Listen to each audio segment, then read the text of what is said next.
Hello friends, welcome to job seekers junction. So இந்த வீடியோவில் பார்த்தீங்கன்னா ஒரு நியூ ரெக்ரூட்மெண்ட், ஒரு புதுமையான ரெக்ரூட்மெண்ட் என்னன்னு பார்த்தீங்கன்னா ஜூனியர் ரிப்போர்ட்டர் அப்படின்ற ஒரு ரெக்ரூட்மெண்ட் பற்றி தான். அதாவது ஷார்ட் அண்ட் முடிச்சிருக்கக்கூடிய ஒரு டைப்பிங் தெரிஞ்ச அந்த மாதிரியான பர்சன்ஸ்க்கு ரிப்போர்ட்டர் ஜாப் அப்படின்ற ஒரு ஜாப் வந்து அவைலபிளாக இருக்குது. அதுக்கான நோட்டிஃபிகேஷன் தான் அதுவும் பார்த்தீங்கன்னா போலீஸ் டிபார்ட்மெண்ட் இருக்கக்கூடிய ஒரு ரெக்ரூட்மெண்ட் தான் இது. சினிமாவில் வர்ற மாதிரி இந்த மாதிரி நீங்கள் ரிப்போர்ட்டர் ஜாப் போகணும் அப்படிங்கிறது உங்களுக்கு ட்ரீம் ஜாபு. ஸோ இதெல்லாம் வந்து நீங்கள் நிறைய பார்க்கணும், இந்த மாதிரி ஜாப்ல நீங்கள் நிறைய போகணும் அப்படின்ற ஒரு எய்ம் இருந்தீங்கன்னா இது டெஃபினட்டாக உங்களுக்கான நோட்டிஃபிகேஷன் தான். ஸோ இப்போ இந்த நோட்டிஃபிகேஷனில் என்னென்ன ரெக்குயர்மெண்ட்டு என்னென்ன சொல்லியிருக்காங்கன்றத ஷார்ட் அண்ட் ஸ்வீட்டாக உங்களுக்கு டக்குன்னு சொல்லிடுறேன். Junior reporter Tamil Nadu state subordinate police சர்வீஸில் தான் கால்ஃபார்ம் பண்ணியிருக்காங்க. இதற்கான டோட்டல் வேகன்சிஸ் பார்த்தீங்கன்னா 54 வேகன்சி கால்ஃபார்ம் பண்ணியிருக்காங்க.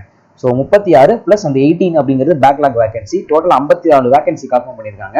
இதுக்கான லெவல், அதாவது பே ஸ்கேல் எவ்வளோன்னு பார்த்தீங்கன்னா மினிமம் 36,000 மேக்ஸிமம் 1,14,000 ரூபா வரைக்கும், அதாவது அப்ராக்சிமேட்டாக 1,15,000 ரூபா வரைக்கும் உங்களுக்கு சேலரி இருக்கும். இது வந்து கவர்மெண்ட் ஜாப் தான், பெர்மனன்ட் போஸ்டிங் தான். ஸோ இதுக்கான, அதாவது இந்த ஜாபுக்கான ஜாப் நேச்சர் என்ன மாதிரி இருக்கும் அப்படின்னு பார்த்தீங்கன்னா, ஒரே ஒரு நிமிஷம்.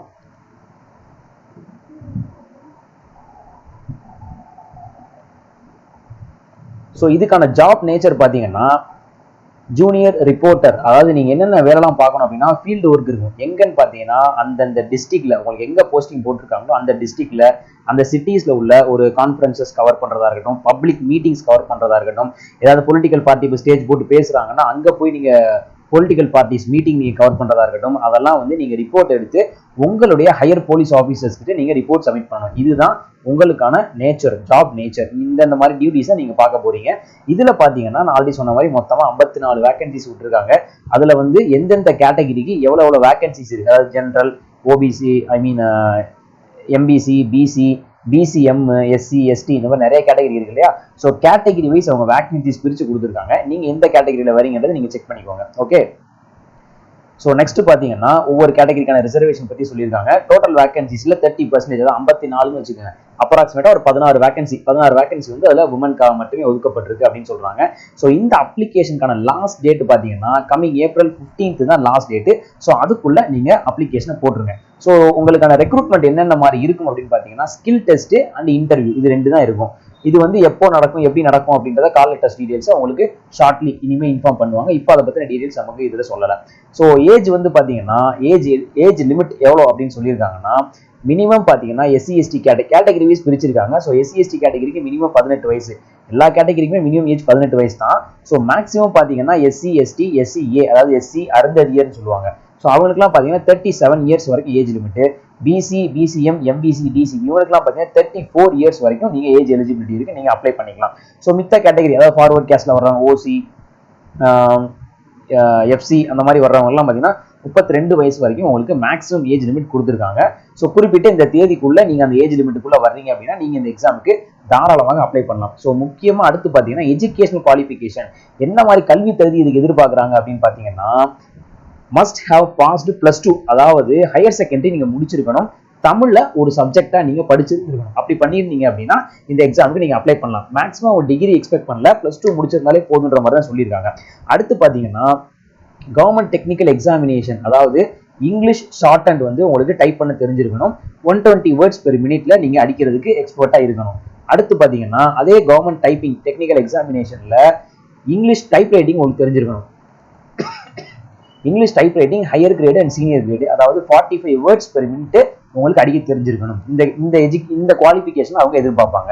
ஸோ ஒர்க்கிங் நாலேஜ் வந்து தமிழ் ஷார்ட் அண்ட் வந்து உங்களுக்கு தேவைன்னு சொல்லியிருக்காங்க. இங்கிலீஷ் வந்து அவங்க டைப் ரைட்டிங் சொல்லியிருக்காங்க. அதே மாதிரி தமிழ்லையும் உங்களுக்கு ஷார்ட் அண்ட் தெரிஞ்சிருக்கணும் அப்படின்னு அவங்க மென்ஷன் பண்ணியிருக்காங்க. So sufficient working knowledge of கம்ப்யூட்டரை ஒர்க்கிங் பண்ணுறதுக்கான ஒரு பேசிக் நாலேஜ், அதாவது பேசிக்காக அந்த கம்ப்யூட்டரில் வந்து என்னென்ன ஒர்க் சொல்கிறாங்களோ, மோஸ்ட்லி எம்எஸ் ஆஃபீஸில் ஒர்க் இருக்குது அப்படின்னா அந்த எம்எஸ் ஆஃபீஸை உங்களுக்கு யூட்டிலைஸ் பண்ணி ஆப்ரேட் பண்ண தெரியணும். அது மாதிரியான பேசிக்கான கம்ப்யூட்டர் நாலேஜ் இருந்தால் போதும். ரொம்ப இன்டெப்த்தாக நீங்கள் வந்து இது பண்ணணும்னு அவசியம் இல்லை. ஓகே. அடுத்து பார்த்தீங்கன்னா டிஸ்குவாலிஃபிகேஷன், அதெல்லாம் என்னென்னு சொல்லியிருக்காங்க. பட் இதெல்லாம் உங்களுக்கு இம்பார்ட்டன்ட், அவ்வளோ தேவை கிடையாது. ஸோ ப்ரொசீஜர் ஃபார் செலெக்ஷன் வந்து ஆல்ரெடி சொன்ன மாதிரி ஸ்கில் டெஸ்ட், அதாவது ஷார்ட் அண்ட் யூஸ் பண்ணி டிக்டேஷன் சொல்லுவாங்க, நீங்க டைப் பண்ற மாதிரி இருக்கும். அது ஒரு ஸ்கில் டெஸ்ட் ஒன்று இருக்கும். அதுக்கப்புறம் பார்த்தீங்கன்னா அதை கிளியர் பண்ணதுக்கப்புறம் இன்டர்வியூ இருக்கும். அது ரெண்டுமே கிளியர் பண்ணிட்டா நீங்க செலக்ட் ஆகிடலாம். ஓகேங்களா. இது 2 தான் செலெக்ஷன் ப்ராசஸ். ஸோ அதுக்கான ப்ராசஸ் இங்கே டீட்டெயிலாக கொடுத்துருக்காங்க. பார்ட் ஏ, பார்ட் பின்னு. அதாவது first Tamil eligibility test SSC லெவலில் தான் இருக்கும். 50 கொஸ்டின், 50 மார்க்கு, மினிமம் 20 மார்க் நீங்கள் எடுத்தால் பாஸ். 60 மினிட்ஸ் வந்து, அதாவது 1 ஹவர் வந்து ஒரு டைம் டியூரேஷன். பார்ட் 2 பார்த்தீங்கன்னா உங்களுக்கு ஸ்கில் டெஸ்ட் இருக்கும். ஸ்கில் டெஸ்ட்டில் பார்த்தீங்கன்னா 80 மார்க் டோட்டலாக. அதில் மினிமம் நீங்கள் 30 மார்க் எடுக்கணும். அதான் டைப்பிங் டெஸ்ட். அவங்க வந்து டிக்டேட் பண்ணிகிட்டே இருப்பாங்க, நீங்கள் வேர்டிங் டைப் பண்ணணும்.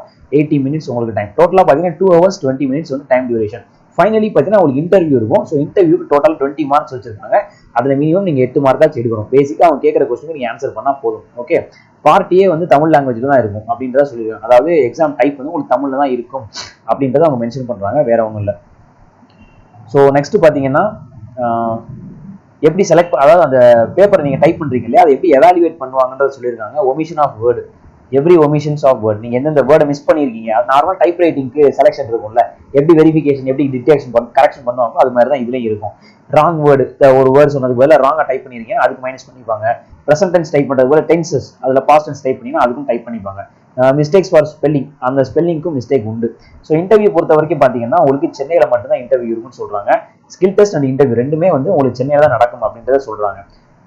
பிளேஸ் அண்ட் வென்யூ வந்து உங்களுக்கு அப்கமிங்ல உங்களுக்கு மெயிலோ இல்லை மொபைல் மூலியமாவோ இல்லை அவங்க சொல்ற அந்த வெப்சைட்லயோ அவங்க அப்டேட் பண்ணுவாங்க. அதை நீங்க ரெகுலரா செக்அப் பண்ணிக்கோங்க.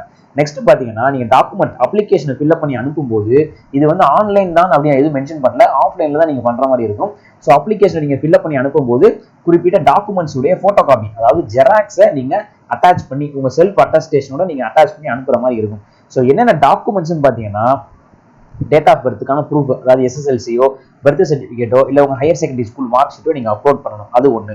ரெண்டாவது பார்த்தீங்கன்னா உங்களோட கம்யூனிட்டி சர்டிஃபிகேட், எஜுகேஷன் குவாலிஃபிகேஷன், நீங்கள் மினிமம் எஸ்எஸ்எல்சியிலேருந்து மேக்ஸிமம் பிஜி வரைக்கும் முடிச்சிருக்கீங்கன்னா அந்த சர்டிஃபிகேட்ஸ் மார்க் ஷீட்ஸ்லாம் நீங்கள் அப்லோட் பண்ணணும். அதுக்கப்புறம் டெக்னிக்கல் குவாலிஃபிகேஷன், மேலே சொன்ன மாதிரி அந்த டைப் ரைட்டிங்கோ ஷார்ட் ஹேண்டுக்கான சர்டிஃபிகேட் வச்சிருக்கீங்கன்னா நீங்கள் அதையும் அப்லோட் பண்ணுற மாதிரி இருக்கும். கேரக்டர் அண்ட் கான்டாக்ட் சர்டிஃபிகேட், கடைசியாக நீங்கள் ஒரு டிகிரி முடிச்சிருப்பீங்க, ஒரு இன்ஸ்டியூஷனில் படிச்சிருப்பீங்க, அங்கேருந்து உங்களுக்கு ஒரு கான்டாக்ட் சர்டிஃபிகேட் கொடுத்துருப்பாங்க, அதையும் நீங்கள் அப்லோட் பண்ணுற மாதிரி இருக்கும். நீங்கள் ஒரு கவர்மெண்ட் டிபார்ட்மெண்ட்டில் ஒர்க் பண்ணிட்டு இருக்கீங்க அப்படின்னா ஸோ அந்த டிபார்ட்மெண்ட்ல இருந்து என்ஓசியும் நீங்கள் வாங்கிட்டு வந்து கொடுக்குற மாதிரி இருக்கும், அப்லோட் பண்ணி நீங்கள் சென்ட் பண்ணுற மாதிரி இருக்கும். ஓகேங்களா? ஸோ இவ்வளோதான் வந்து இதில் டீட்டெயில்ஸ். ஆல்மோஸ்ட் எல்லா டீட்டெயில்ஸுமே நான் கவர் பண்ணி சொல்லிட்டேன். இதுக்கப்புறம் வந்து நீங்கள் தெரிஞ்சுக்க வேண்டிய விஷயம் என்ன அப்படின்னு பார்த்தீங்கன்னா, கீழே பார்த்துருந்தேன் ஃபார்மேட் ஆஃப் அப்ளிகேஷன். உங்களுக்கான அப்ளிகேஷன் ஃபார்மேட் வந்து இப்படி தான் இருக்கும்னு சொல்லியிருக்காங்க. அதாவது name, mobile number, change the name or identity, date of பர்த்துக்கான proof, gender, marital status, identification mark, இது எல்லாமே அப்ளிகேஷனை நீங்கள் டவுன்லோட் பண்ணி நீங்கள் வந்து அப்ளிகேஷனை ஃபில்அப் பண்ணிட்டு மேலே சொன்ன டாக்குமெண்ட்ஸ் ஃபோட்டோ காப்பி சொன்ன இல்லையா, அந்த ஃபோட்டோ காப்பீஸ் ப்ளஸ் அதில் உங்கள் செல்ஃப் அட்டஸ்டேஷன் பண்ணி நீங்கள் இந்த அட்ரஸ்க்கு நீங்கள் சென்ட் பண்ணுற மாதிரி இருக்கும். ஓகேங்களா? உங்கள் சிக்னேச்சர் டேட்டு பண்ணிவிட்டு இந்த அட்ரஸ்க்கு நீங்கள் ஃபார்வர்ட் பண்ணிட்டீங்கன்னா அதுக்கப்புறம் ஃபர்தராக அவங்க உங்களை காண்டாக்ட் பண்ணிப்பாங்க. ஸோ இதுதான் இந்த ஜாபுக்கான டீட்டெயில்டு எக்ஸ்பிளனேஷன். இது எல்லாமே நான் உங்களுக்கு சொல்லிட்டேன். ஸோ நீங்கள் மோஸ்ட்லி பார்த்தீங்கன்னா ஷார்ட் அண்ட் முடிச்சிருக்கணும் அப்படின்றதான் இவங்களோட எலிஜிபிலிட்டி. +2 வந்து பேசிக் டிகிரியாக அவங்க சொல்லியிருக்காங்க. ஸோ நீங்கள் இதுக்கான எலிஜிபிளில் வர்றீங்க அப்படின்னா இந்த எக்ஸாமுக்கு தாராளமாக அப்ளை பண்ணிடுங்க. உங்களுக்கு தெரிஞ்சவங்க யாராவது டைப் ரைட்டிங்கோ ஷார்ட் அண்டோ முடிச்சிருக்காங்க அப்படின்னா அவங்களுக்கும் இந்த வீடியோ தயவு செஞ்சு ஃபார்வர்ட் பண்ணி விடுங்க. யாராவது ஒருத்தர் 2 பேர் யூஸ்ஃபுல்லாக இருந்தாலும் அது ரொம்ப நல்லது தான்.